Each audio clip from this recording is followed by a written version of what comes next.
शक्य नसेल तर महासंघाने घ्यावा. तुमचं ते नैतिक कार्य आहे. तुम्ही तुमची जबाबदारी झटकू शकत नाही. आणि जो काही आपला शेअर ठरलेला असेल 40-60 आणि त्या रेशोमध्ये त्यांना देखील मान द्यावा, आपल्याकडे द्यायचं. शेवटी हा जो पैसा महासंघाकडे आहे हा कोणी खाजगी संस्थेत आहे का, तो देखील आपण समाज संस्थेत वापरला. हा जो प्रश्न उपस्थित करतो की आपलं सेंट्रलाइज कार्यालय आहे हे आहे, त्याकरता आपल्याला भविष्यात वापरता येईल. महोदय, आपला मुद्दा समजला.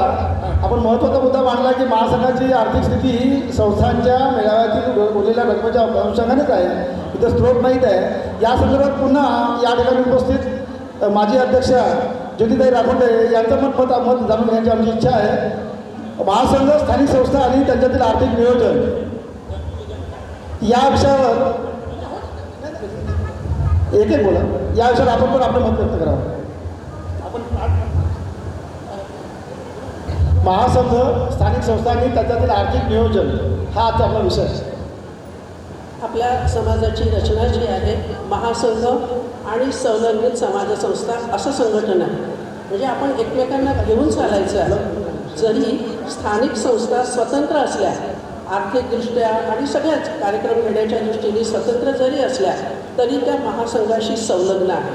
अर्थात महासंघाचं नियंत्रण या संस्थांवर नाही, तरी पण एकमेकांच्या सहकार्याने हा संपूर्ण समाज मजबूत करण्याचं ध्येय आपल्या घटनेमध्ये सांगितलेलं आहे. त्यामुळे मेळावा हा एक महत्त्वाचा उपक्रम आहे. महासंघ मेळाव्याचं आयोजन करतो, तर महासंघाने स्थानिक संस्थेच्या वतीने आयोजन करावं. म्हणजे आर्थिक जी बाजू आपल्याला बळकट करायची आहे ते तर ध्येय आपल्याला साध्य करायचं आहे. जसं मगाशी मी सांगितलं की महासंघाच्या प्रायोरिटीज कोणत्या आहेत, कोणत्या उद्देशाने ती महासंघ कार्यकारिणी पदावर झालेली आहे ते जास्त महत्त्वाचं आहे. एखादा महासंघ आर्थिक मजबूतीवर जास्त भर देईल, एखादा महासंघ संघटन वाढवण्यावर भर देईल.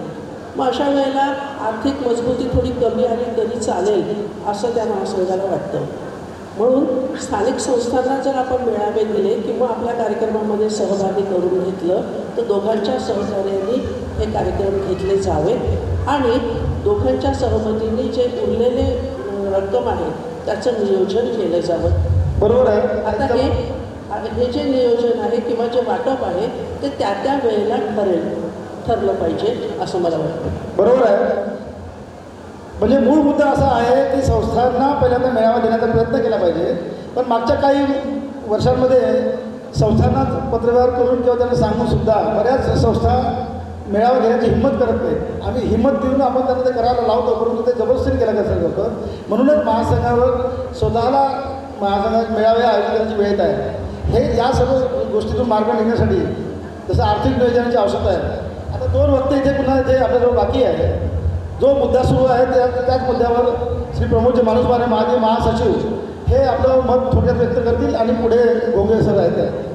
आपण महासंघ आणि महासंघाच्या अंतर्गत संलग्नित या ठिकाणी ज्या संस्था आहेत, सर्वात आपले महासंघाचा जर आर्थिक स्रोत म्हटलं तर या ठिकाणी मेळावे आहे आणि मेळावे हे संलग्नित संस्थेमार्फतच त्या ठिकाणी आयोजित केले पाहिजे. त्या ठिकाणी जर महासंघाचा जर आर्थिक स्रोत जर आपल्याला मजबूत जर करायचं असेल तर या ठिकाणी त्या मेळाव्या आयोजित झाल्यानंतर त्या संलग्नित संस्थेने या ठिकाणी 30-70 किंवा 40-60 हा वाटा या ठिकाणी महासंघाला द्यायला पाहिजे. कारण जोपर्यंत या ठिकाणी महासंघाची आर्थिक स्थिती या ठिकाणी ही मजबूत होणार नाही तर महासंघ या ठिकाणी हा मजबूत होणार नाही आणि महासंघाचा खर्च भागवणे आपल्याला शक्य होणार नाही.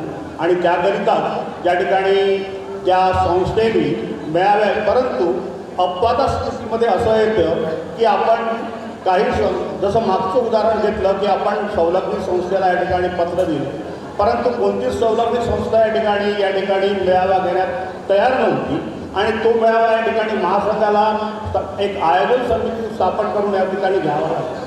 आणि काही अपवाद असे असतात की या ठिकाणी स्थानिक संस्थेने या ठिकाणी मेळावे आयोजित केले, परंतु ती रक्कम त्यांच्याकडे 2 वर्ष 5 वर्ष या ठिकाणी शिल्लक आहे. ती रक्कम देखील या ठिकाणी कोणत्या तरी मार्गाने आपण काढली पाहिजे आणि महासंघाची स्थिती ही मजबूत केली पाहिजे असं मला वाटतं. या विषयावर चर्चा घेण्यासाठी हाच महत्त्वाचा मुद्दा होता की महासंघाच्या कार्यकारिणीला या विषयासंदर्भात निर्णय घेण्याची सुलभता व्हावी. आता या ठिकाणी वर्धा जिल्ह्याचे आणि सध्या महासंघाचे सल्लागार खेमराजी घोंगे उपस्थित आहेत. शिक्षण क्षेत्रात त्याचं काम आहे आणि इतर संस्थांत त्यांनी काम पाहिलेलं आहे. या विषयाच्या अनुषंगाने महासंघ स्थानिक संस्था आणि त्याचे आर्थिक नियोजन यासंबंधी श्री घोंगे गुरुजी बोलण्या अगोदर मंडळाचे महासंघाचे अध्यक्ष श्री पद्माकरजी भांडकर व्यासपीठावर उपस्थित होतील अशी मी त्यांना विनंती करतो. आणि घोंगे गुरुजींना विनंती करतो की या संदर्भात आपलं थोडं मत मांडावं. या पुढचा मुद्दा दुसऱ्याला बोलता येईल म्हणून आपण जरा आटोपतं द्यावं.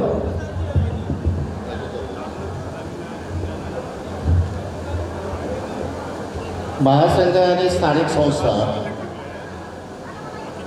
यांच्यामधलं जे आर्थिक बाबीचं नियोजन आहे, बरेचदा काय होतं की महासंघाच्या अंतर्गतमध्ये ज्या ॲफिलिएटेड टू सोसायटी आहेत आपल्या देशात 20-21, या 21 संस्था चांगल्या पद्धतीने चालू आहे महासंघाच्या अंतर्गत. मला असं म्हणायचं आहे की महासंघाचा दरवर्षी मेळावा लागतो. तो मेळावा घेण्यास काही संस्था आग्रही असतात आणि असंही लक्षात येते की ही संस्था आग्रह याच्यासाठी करते की त्यांना त्याच्या संस्थेच्या एका जागेचं काही बांधकाम करायचं आहे, हे करायचं आहे, ते करायचं आहे. महासंघाचा दरवर्षीचा जो वार्षिक मेळावा असतो त्याच्यावरच त्या संस्थेचं बांधकाम या इतर आर्थिक नियोजन अवलंबून असू नये. प्रॉपर प्लेसवर आपली संस्था जेव्हा काम करते तर त्या संस्थेने आपल्या प्रॉपर प्लेसवर काहीतरी आर्थिक नियोजनाचं नियोजन केलं पाहिजे. त्या पद्धतीचं जर ते उपक्रम राबवले तर सहजच पैसे मिळू शकतात. उदाहरणार्थ आता मी थोडं बघतो आहे, दरवर्षी आपल्या पूर्ण संस्था विश्वकर्मा जयंतीचा कार्यक्रम घेते. त्या विश्वकर्मा जयंतीच्या कार्यक्रमासाठी स्थानिक प्लेसवर चांगल्या पद्धतीची वर्गणी गोळा केल्या जाते. माझ्या माहितीप्रमाणे असंही वाटते मला की मी आता जेव्हा आमच्या वर्धेच्या संस्थेचं एक उदाहरण देतो छोटंसं तुम्हाला, की जेव्हा विश्वकर्माची जयंती जेव्हा आपण साजरी करतो त्यावेळेस जी वर्गणी कलेक्शन जे जमा होते त्या कलेक्शनच्या एकंदरीत त्या रकमेवर जर आधारित केलं तर जास्तीत जास्त 50 ते 60% खर्च होतात जयंती. हा एक भाग त्या संस्थेच्या आर्थिक नियोजनासाठीच आहे. दरवर्षी 30 ते 40% रक्कम विश्वकर्मा जयंतीच्या कार्यक्रमामधून प्रत्येक संस्थेकडे जमा असेल असं मला वाटतं. आणि राहिली गोष्ट महासंघाचा मेळावा घेतला म्हणजे वर्गणी जास्त होते. ते दादा आम्ही पण 3 वर्ष मॅडमबरोबर काम केलं. जेव्हा आम्ही त्या 3 वर्षामध्ये आर्थिक नियोजनाचं जेव्हा बघितलं ना तर काही नाही, एकंदरीत जर आपण पाहिलं ना प्लस मायनस काही एवढा हे नाही, 2-3% फक्त प्रॉफिटेबल दिसते. याच्या व्यतिरिक्त तर मला माझ्या माहितीप्रमाणे जास्त पैसे वाचत नाही. तर त्याच्यामुळं ह्या संस्थांचं म्हणणं असं आहे, मी सर्वांनाच नाही म्हणत, ज्या कोणी आग्रही संस्था असतील यांनी तो विचार करावा की बघ मेळावा घेतला म्हणजेच नाही मग आम्हाला 40%-50% रक्कम आमची प्रॉफिटेबल राहील. चुकीचं म्हणणं आहे असं मला तरी वाटते. जेव्हा काही संस्था अशा पण आहे की असा आग्रह धरतात की महासंघाला आम्ही 1 रुपया देणार नाही. मग मला एक सांगा, महासंघाला जर तुम्ही 1 रुपया देणार नाही तर हा महासंघ चालेल कसा? त्याची आमसभा आहे, त्याच्या मीटिंग्स आहे, या समाजोपयोगी काही उपक्रम त्या महासंघाला राबवावंच लागेल. नाहीतर मग काय दुसऱ्याला मेळावा देऊन टाकले फ्री ऑफ चार्जमध्ये, मग महासंघाजवळ पैसे कुठून येईल? महासंघाचं इलेक्शन झाल्यानंतर त्याचा खर्च येतो, इलेक्शनचा खर्च 2-3 लाख रुपये येतो. हा सर्व खर्च करायसाठी दुसरी आवक काहीच नाही आहे महासंघाजवळ. केवळ मेळावा घेतला तर 1-2 लाख रुपये जर आले तर ते तेवढे शिल्लक असतात माझ्या माहितीवर. याच्या व्यतिरिक्त काही होतं. तेव्हा संस्था आणि महासंघ यांनी कसं सलोखा एक प्रकारचा निर्माण करून नियमानुसार जे ठरलेलं आहे त्याप्रमाणे तर जे महासंघाच्या नियमावलीमध्ये ज्या पद्धतीचं समजून चालला की 50 लाख जमा झाले असेल तर संस्थेला 5 लाख रुपये द्यायचे, फार एक्झाम्पल आहे. तर या नियमाला अनुसरूनच कोणतंही कार्य करावं आर्थिक नियोजनाचं संस्था आणि महासंघाने असं माझं मत. महासंघाचे अध्यक्ष या ठिकाणी उपस्थित आहेत. त्यांचं मत ते महासंघाच्या कार्यकारिणीमध्ये निर्णय घेताना नक्कीच सांगणार आहेत. परंतु या चर्चेमध्ये जे सहभागी मान्यवर आहेत त्यांचे मतं त्यांनी ऐकलेले आहेत.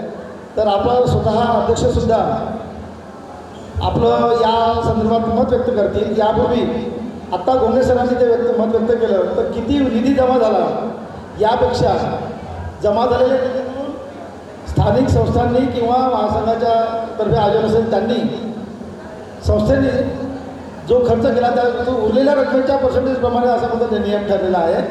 एखाद्या संस्थेला काही काम असेल ते जर महासंघाने कन्सिडर केलं तर थोडं बहुत फ्लेक्झिबल राहता येईल, कारण संस्था आणि महासंघ यांचं नातं सलोख्याचं राहावं. आताच गुरुजींनी ते सांगितलं. अध्यक्षांना विनंती करतो पण आपण पण त्यावर आपलं मत व्यक्त करावं. मंचावर उपस्थित असलेले सगळे मान्यवर यांच्या सगळ्यांची चर्चा झाली. या चर्चेतून एकच निष्कर्ष झाला की महासंघाला मजबूत करावं किंवा 30% 40% रक्कम द्यावी. म्हणजे मेळाव्यामध्ये संस्थेने मेळावा घेतला, जमा रकमेच्या वजा खर्च उरलेल्या रकमेवर 30% किंवा 40%, हां 60 संस्थेने ठेवायची, 40 महासंघाने ठेवायची. ठीक आहे. आता असा म्हणजे एकच संस्था अशी आहे का त्याला खूप जास्त पैशाची गरज आहे, ते आहे बल्लारशाह. त्यांचा असा उद्देश आहे की वर आम्ही जर मेळावा घेतला त्या मेळाव्यातून कमीत कमी 20-25 लाख रुपये आम्ही पुरवू शकतो आणि आम्हाला 20 लाख रुपयाचं काम आहे. आता त्यांचा असा उद्देश आहे आम्ही जर 20 लाख रुपये उरले तर तुम्हाला 1 लाख रुपये देऊ, 22 लाख रुपये उरले तर तुम्हाला 2 लाख रुपये देऊ, 24 लाख रुपये उरले तर तुम्हाला 3 लाख रुपये देऊ. आता मेळाव्याचा खर्च करताना आम्ही काही बिल पाहणार नाही. त्यांनी जर 25 लाख रुपये जर खर्च केले दाखवलं आणि 15 लाख रुपये उरवले तर आम्हाला काहीच भेटणार नाही. हे कसं समजायचं? मग त्या मेळाव्याचा आम्हाला ऑडिट करावं लागेल, खरोखरच पैसा उरला की नाही उरला. हे कठीण गोष्ट आहे. माझं एक असं म्हणणं आहे की ज्या संस्थेकडे पैसा पडलेला आहे आणि सगळ्यात विनंती करतो मी सगळ्या संस्थेला, ज्या 21 संस्था आहे, एका गावात 2-2 संस्था आहेत, त्यांनी सगळ्यात पहिले आपले हेवे द्यावे सोडून एकत्र यावे. एकत्र आला तरच आपल्या समाजाची उन्नती होईल. 2-2 मंदिरं बांधून काहीच फायदा नाही. ते असं होईल. मी आता विषयांतर होतो आपल्याला नाही, एक मिनिट याचं आता मला सांगा, हिंगणघाटमध्ये 2 मंदिरं बांधण्याचा प्रयत्न चालू आहे. अजून कुठे यवतमाळमध्ये तसंच 2 मंदिरं 2 जयंती साजरी होते. हे चुकीचं आहे. तुमची एकी दिसणारच नाही.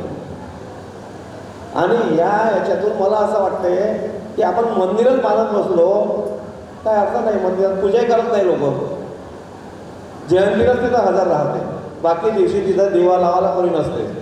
दुसऱ्याच माणसानं दिवा लावते. एक मिनिट, जसं आता मी एका समाजात घेतो, समाजाचं समजा मूर्ती उभी केली, गांधीजीची मूर्ती केली, कोणाची कोणाची मूर्ती केली, ते मूर्ती उन्हा पावसात सहज असंच राहते, काही त्याचा अर्थ निघत नाही आणि पैसा खर्च होते. मी असं म्हणतो जर सगळ्या संस्थांनी एकत्र येऊन, आता 2 संस्था झाल्या आहेत, पण ह्या संस्थेला एकत्र येऊन हा पैसा संघाकडे जमा करावा आणि ज्या संस्थेला काम असेल, जसं बल्लारशाला काम आहे, आता पुढच्या वेळेला त्या जमा रकमेच्या 60% 70% आम्ही त्या संस्थेला देऊ. पण पुढच्या वेळेत या मेळाव्याच्या याच्यातून त्यांनी 60-40 द्यायलाच पाहिजे किंवा असे न करता जास्त दिलं तर आपल्याला मिळणारच आहे. ते पुढच्या वेळेला दुसऱ्या संस्थेला काम नाही जाईल. प्रत्येक संस्थेने आपापला अर्ज द्यायचा, त्याचा नंबर लावण्यात येईल, त्याच्यानंतर तसं त्याला पैसे पुरवण्यात येईल.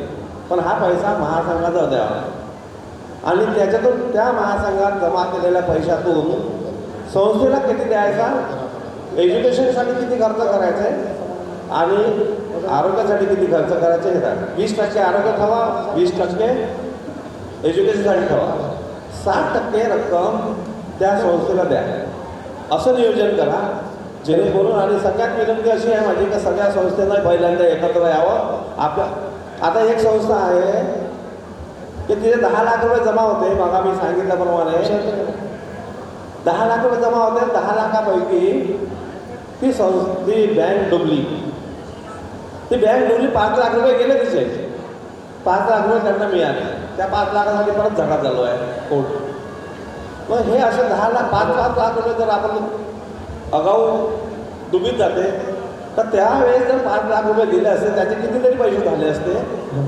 म्हणून सगळ्या संस्थांना माझी विनंती आहे, त्यांनी एकत्र यावं आणि पैसा जमा महासंघाकडे करावा, म्हणजे त्याच्यावर हे राहणार नाही. आणि त्याचं नियोजन तुम्हाला सगळ्या संस्थांची मिटिंग होईल, सगळ्या संस्थांची मिटिंग होईल या पैशाच्या खर्चासाठी. आम्ही महासंघ त्याच्यावर जबाबदारी धरणार नाही.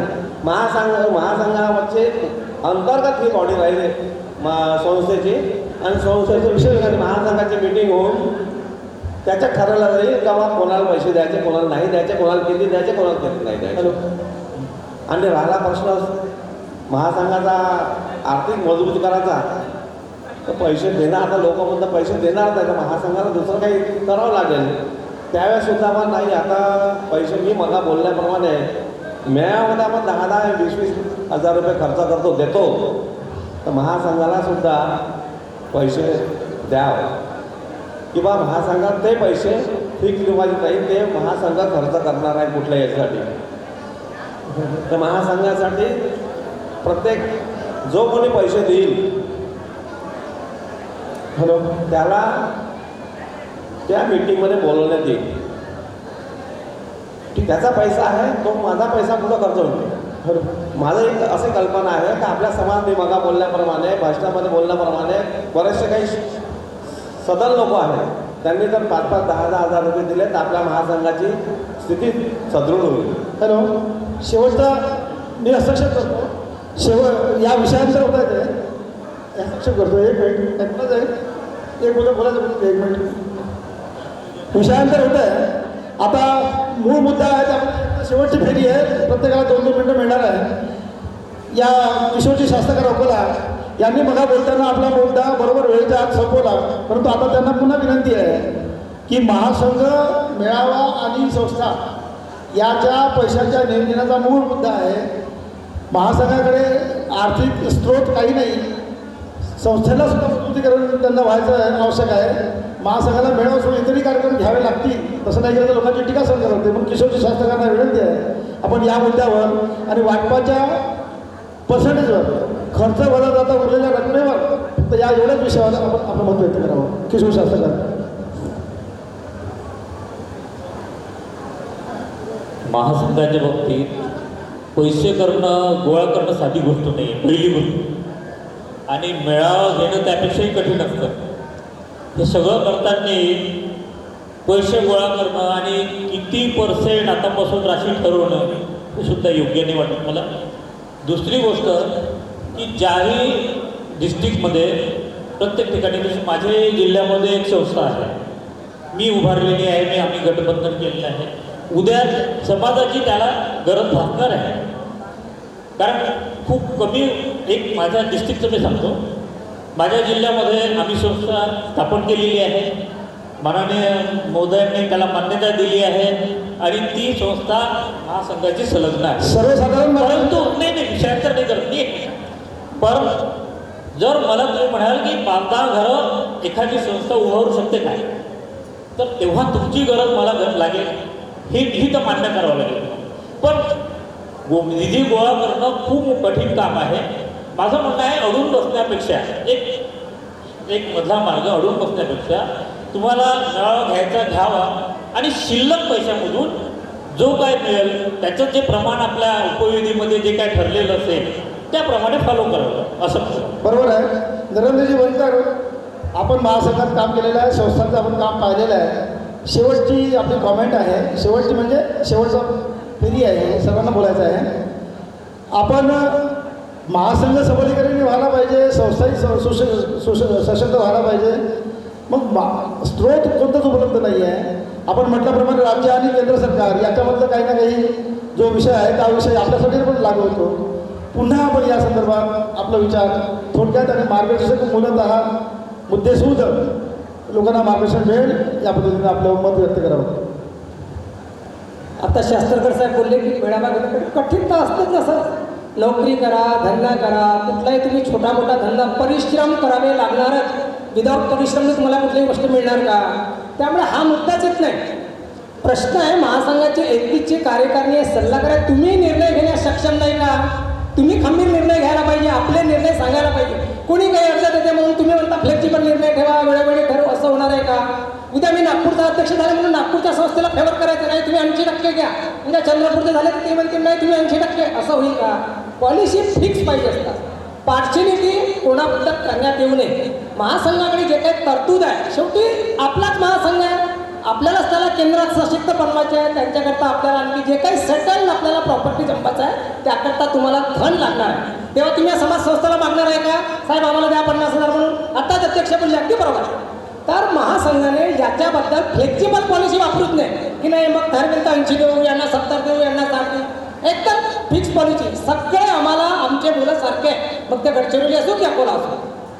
40-60 आपण तसंही आपण समाज संस्थेला भेटत दिलेला आहे. महासंघात केंद्रीय असून देखील तुमच्याकडे फक्त 40% शेअर ठेवलेला आहे आणि समाज संस्थेला 60% दिलेला आहे. का? तुम्ही देखील समजता बा. तुम्हाला वाटतं तर तुम्ही उद्या 20 संस्था आहे, तुम्ही तुमचा एक सेंट्रलाइज आर्थिक कोच बनवा, कॉन्ट्रीब्युशन द्या आणि तो जो काही सेंट्रलाइज फंड तयार होईल ज्या ज्या संस्थेला गरज आहे त्यांना द्या. आज तुमचीच गरज आहे कसं होतं, उद्या नागपूरची संस्था म्हणे, उद्या कुठली अकोल्याची संस्था म्हणे, उद्या पांढरपुराची संस्था म्हणे आम्हाला प्लॉट घ्यायचा आहे, आम्हाला समाज बांधायचा आहे. हा एखादा विषय नाही आहे. त्यामुळे इथे तुम्ही भेदभाव करूच शकत नाही. त्यामुळे तुम्हाला कुठली तरी स्थिर पॉलिसी कायमस्वरूपी त्याची तडजोड जी आहे ती कायमस्वरूपीच करावी लागेल. नाही तर यावर्षी ही तरतूद, पुढल्या वर्षी तशी तरतूद. त्यामुळे तुमचं संघटन कायमस्वरूपी असं होऊच शकत नाही आणि ही आर्थिक तरतूद तुम्हाला 40% ठेवावीच लागेल. एखादी संस्था म्हणतो की तुम्ही दुसऱ्याच्या बरोबर तुम्ही आपलं घर उभारता का? मला जर माझं घर बांधायचं आहे, मी दुसऱ्याकडे अपेक्षा करेल का की बंडू भाऊनी मला कर्ज दिलंच पाहिजे, यांनी मला लोन दिलंच पाहिजे? बँकेकडून लोन घेतो आपल्याला त्याला इंटरेस्ट पे करावंच लागते ना. आत्ताच बोलले आपल्या भाऊचे की तुम्ही तुमच्या आयोजन विश्वकर्माचे विविध उपक्रम वापरा आणि आपला आर्थिक फंड जमा करावा. ज्या दिवशी महासंघाला वाटते की एखादी संस्था खूप गरीब आहे, तिला काही अनुदान द्यायची गरज आहे, तसा अर्ज करेल आणि महासंघाकडे जो काही कोश आहे त्यातनं तो 1,00,000-2 लाख जे काही द्यायचे आहे त्या दिवशी महासंघाच्या कार्यकारिणी तो विषय येईल आणि त्या संस्थेला जो काही निधी द्यायचा आहे 2, 4, 5 जे काही असेल तो वाटल्यात देता येईल, तो भाग वेगळा.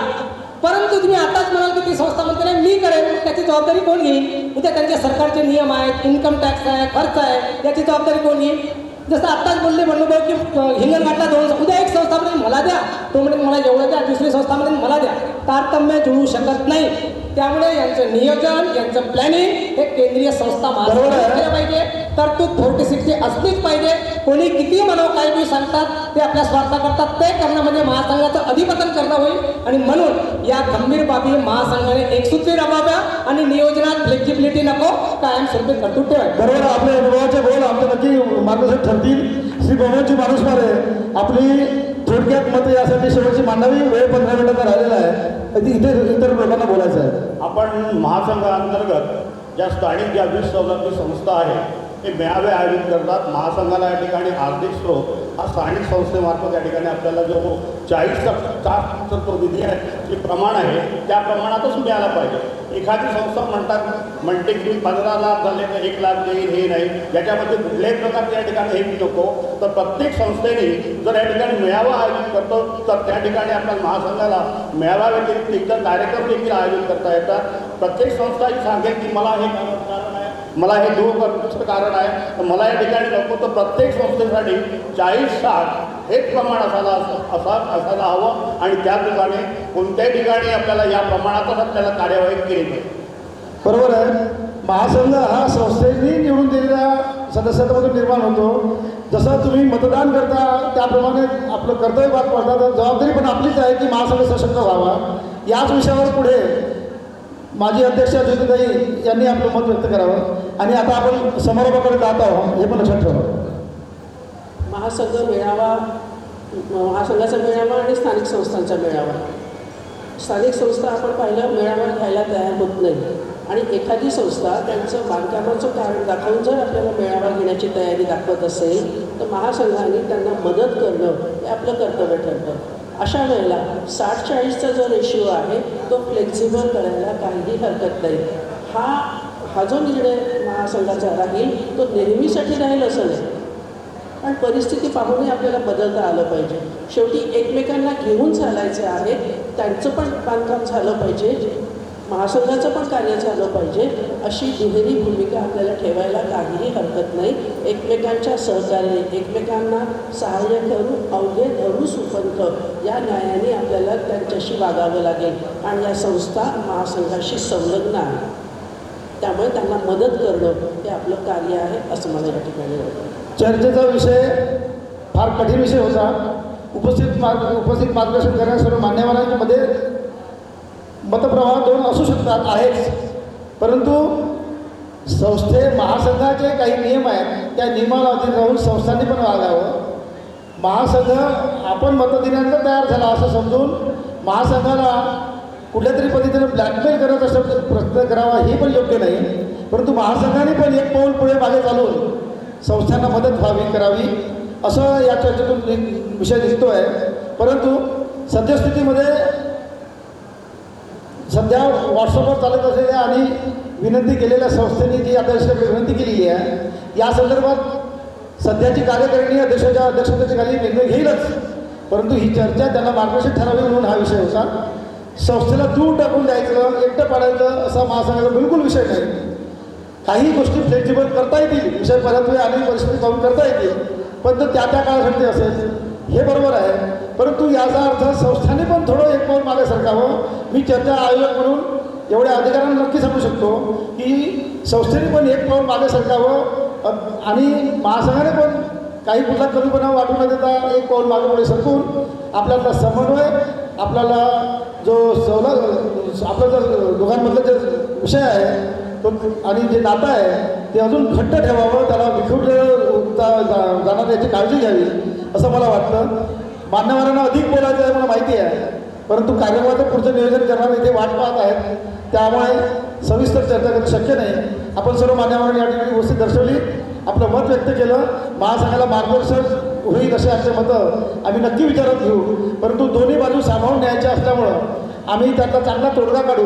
पण महासंघाने दिलेली जे काही मतं आहेत किंवा महासंघाने घेतलेले निर्णय आहे समाज संस्थेने पण सुद्धा लक्षात घेतली पाहिजे, विचारात घेतली पाहिजे. मग कुठल्याही प्रकारे अट्टहास कोणी करू नये असं माझा स्वतःचा व्यक्तिगत मत आहे. ठीक आहे, धन्यवाद सर्व मान्यवरांना पुन्हा धन्यवाद देतो आणि पुढच्या आयोजकांनी पुढचे कार्यक्रम सुरू करावे. विदर्भ सुधार संस्थेचे संचालक व माजी अध्यक्ष,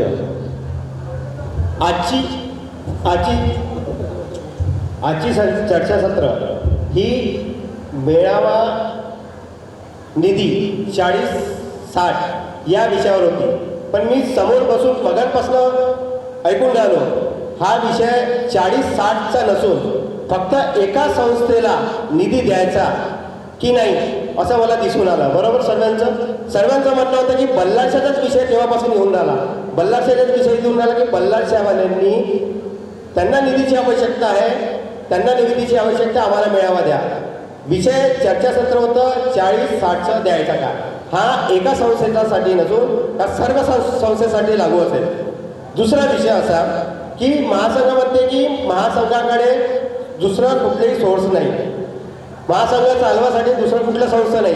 माझं एकच म्हणणं आहे महासंघाला की स्थानिक संस्थेकडे कुठला सोर्स आहे, कुठला समाज बांधव स्वतःच्या याच्याने समाजाकडे निधी आणून देतो की माझ्याकडे 5,000 रुपये, माझ्याकडे 2,000 रुपये. स्थानिक संस्थेकडे सुद्धा जेव्हा पैसे जमा राहत नाही, ती संस्था सुद्धा कुठल्या ना कुठल्या कार्यक्रमाच्या माध्यमातून पैसे गोळा करते आणि ती कमीत कमी खर्च करून आपल्या जवळ जमा करून जो वार्षिक खर्च राहतो त्या खर्चातून तो भागवतो. आणि महासंघाचं एकच म्हणणं आहे की महासंघाकडे पैसा नाही, महासंघ काही स्थानिक संस्थेला दरवर्षी पैसे देत नाही, कुठली शासकीय यंत्रणा देत नाही, समाज बांधव देत नाही. फक्त ती संस्था परस्पर कुठल्या ना कुठल्या माध्यमातून विश्वकर्मा जयंती राहो की छोटी मोठी दुसरे कुठले कार्यक्रम राहो की मेळावा, याच माध्यमातून ते पैसा गोळा करून करतात. आता मी माझाच अनुभव सांगतो. मी अध्यक्ष असताना आमच्या संस्थेमध्ये पण एक भूखंडाचा विषय आहे. भूखंडाचा विषय आणि महासंघाचा विषय काढला म्हणून तो भूखंडाचा विषय आहे. आमच्या संस्थेकडेही पैसे नाही आहे, दरवर्षी आमच्याकडे संस्था आम्ही चालवायसाठी मेळावा घेतो. त्या मेळाव्यामधून आम्हाला 1 लाख, 1.5 लाख, 1 लाख, 1.5 लाख रुपये वाचतात. तो आमचा वार्षिक आहे. आमच्या संस्थेकडे आम्ही बांधकामासाठी आमच्याकडे पैसे नव्हते. तात्काळ 2 मिनटं थांबा साहेब, तुम्ही विषय काढला आणि माझा अपमान नाही, संस्थेचा अपमान आहे. तर त्याच्यामध्ये आम्ही वेळेवर पैसे नव्हते. आम्ही इकडून तिकडून पैसे जमा केले. आम्ही संस्थेला मागितले का? आम्ही महासंघाला मागितले का?